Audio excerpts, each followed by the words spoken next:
Hey there! Welcome back to the Dungeon of Sin. I recently developed nice supple boob meat located on my chest. I flick the nipple so I can become intoxicated with nut fever. Have you ever wondered if school was better in the 1990s or in present day? The 1990s held the PlayStation, grunge, baggy clothes, my virgin backside, and a better education system. What do modern classes offer to our uneducated youth? That's right, I don't know either. Well, strap on and strap in because we're about to dive into the ultimate showdown. My average size cock vs. your father's tight booty... damn. It's 1990s education vs today's education. Who's gonna win? Let's break it down category by category. Let's find out.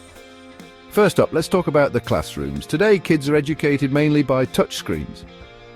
The 90s had computer labs that you had to sign in to use.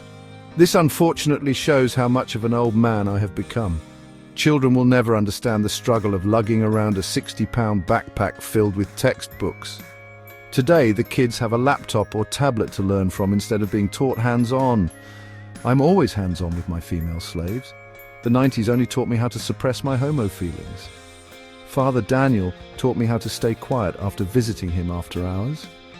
My aforementioned female slaves will keep you quiet with their sexual greed. Modern education seems to be lacking. I think this is due to the amount of idiotic teenagers I've met in the past 2 months. When it comes to lugging around a hefty backpack, the youth need not worry. All of the textbooks and educational information one needs is on an iPad. They are lightweight and provide a great place to hide your illegal dark web pictures. What? Didn't think I would know about your secretive dark web activities? The joys of technology. Getting away with murder was never more fun and educational. Thank you, AI, for dumbing down the youth. Between YouTube, brain rot, and remote learning, our kids are completely effed. Now let's rewind to the 90s. Picture this. Chalkboards, overhead projectors, those squeaky metal chairs, the fingerbang staircase, and the secretive black sex corner. Prescription painkillers were on the rise as miracle drugs. The president received mediocre fellatio from a homely woman in a black dress, and O.J. Simpson was on trial as the entire world watched.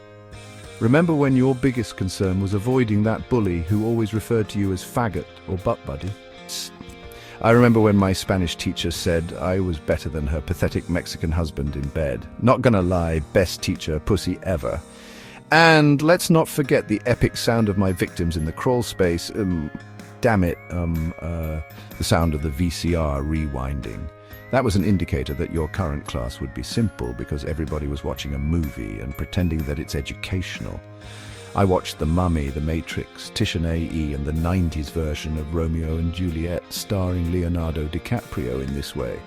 Back in 90s, we would take field trips to different places that were considered to be educational. Me and your mum took a field trip to Pound Town, and you're not invited. I don't believe that modern schools take very many field trips, if any at all. If you indulge in LSD, you can have the best field trip imaginable. A bona fide hallucinogenic field trip is exactly what your sexually ravaged whore of a body deserves. The curriculum has evolved to include subjects that prepare students for the future. I prepared my muddy starfish for the penetration of a large cock, and your mother eats large schmeat every Tuesday after bingo. I know this because I'm pimping out mums like bitches in heat. Alright class, let's write some Python code that'll save the planet and then meditate about it. It's all very futuristic and zen. This sensitive bullshit is part of the issue. That sensitive poop shoot of yours will be dealt with accordingly. But back then we had some gems too.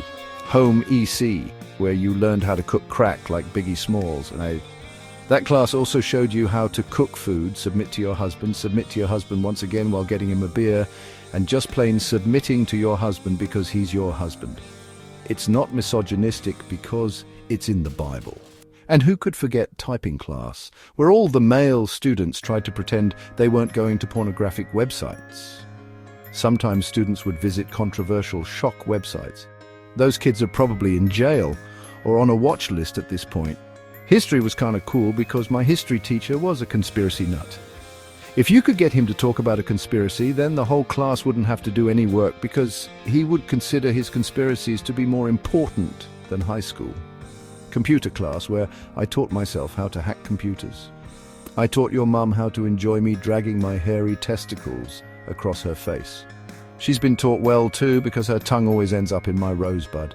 And who could forget the thrill of Oregon Trail Day? You either died of dysentery or raped and pillaged the local Native American population. Both outcomes had their ups and downs, and that third cousin from your dad's last marriage obviously has diabetes. I don't lick pennies, I only lick infected prostitute twat. What about extracurriculars? Today, you've got esports, coding clubs, TikTok dance teams, looks maxing bros, and brain rot video content. Education from the past had physical locations for extracurricular activities. Hey mom, I'm staying after school to practice my Fortnite skills. Or hearing, yo dad, I'm gonna roofie some bitches with this unconscious sex drug I purchased off the dark web. It's safe because I used it on the dog to test it out.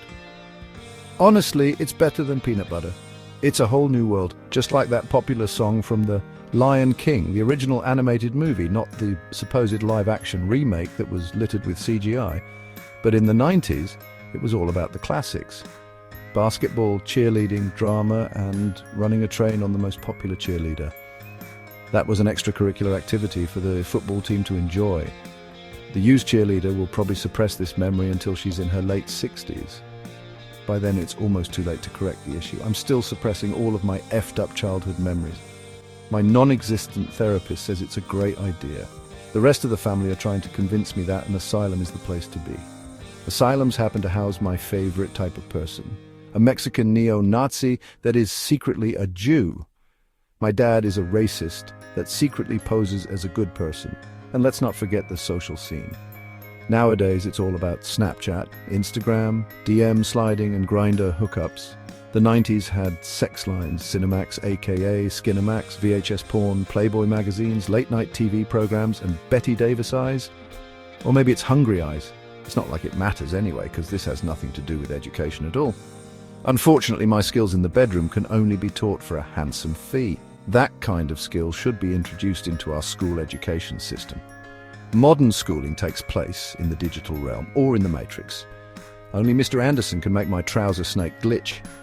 Today, kids just slid into DMs, collab on vids, swipe right on Tinder, and learn the ancient art of fellatio on a semi-large male phallus. Back then, it was all about passing notes in class. Notes like, do you like my camel toe? Check yes or no. Or the other classic note, do you want to be my naughty she-male girlfriend? Check yes or no. It doesn't matter if that person is a she-male or not, because Black Lives Matter. We used to have phones that couldn't go with you everywhere. What we had was called a landline, and it was expensive as hell. Your dad isn't expensive anymore because I decimated his sweet turd cutter. Phone lines in the 90s had a cool thing where every Friday, Saturday and Sunday you could talk to whoever endlessly after 9 p.m. for free. All the phones nowadays are data-based, with unlimited everything almost. So, back then, if you wanted to have phone sex with your girlfriend, you would wait until the weekend. That way you wouldn't be interrupted by your parents and they wouldn't get mad because they weren't being charged for the phone call. Fuck, I'm old. Do you feel depressed yet? So, which education timeline wins? The tech-savvy, eco-friendly mindfulness era of today? Or the nostalgic, chalk-dusted, VCR rewinding, sodomy-fueled days of the 90s? Each era has its own charm and challenges. This is how I seduce all of my viewers' parents, and it's never a challenge. We have reached the end of yet another Dungeon of Sin video. Don't be sad, my sweet and supple peach. I'll provide more videos so the ones addicted to my content won't riot in the streets of Chicago. If you don't live in Chicago and still want to riot in the streets, then go visit Washington, Kansas. There doesn't seem like there are a whole lot of places to loot, but I assure you those buildings contain items beyond your wildest dreams. That is, if your dreams consist of you being a worthless alcoholic. Let me know in the comments below. Let's like the video because it only takes a second to do. You better start listening to me before I dye my hair blonde and go Dragon Ball Z Super Saiyan. Subscribe if you haven't already, and if you already did subscribe, then please unsubscribe, then subscribe once again. This will confuse the YouTube algorithm and possibly save you from becoming a slave when AI eventually takes over. Don't forget to turn on those notifications so that you can see all of my glorious moving pictures. Yes, I'm from the 1930s. Until next time, bite your lip and attempt to arouse my limp noodle. It only reacts to my overpowered cattle prod. It smells like burnt penis husk.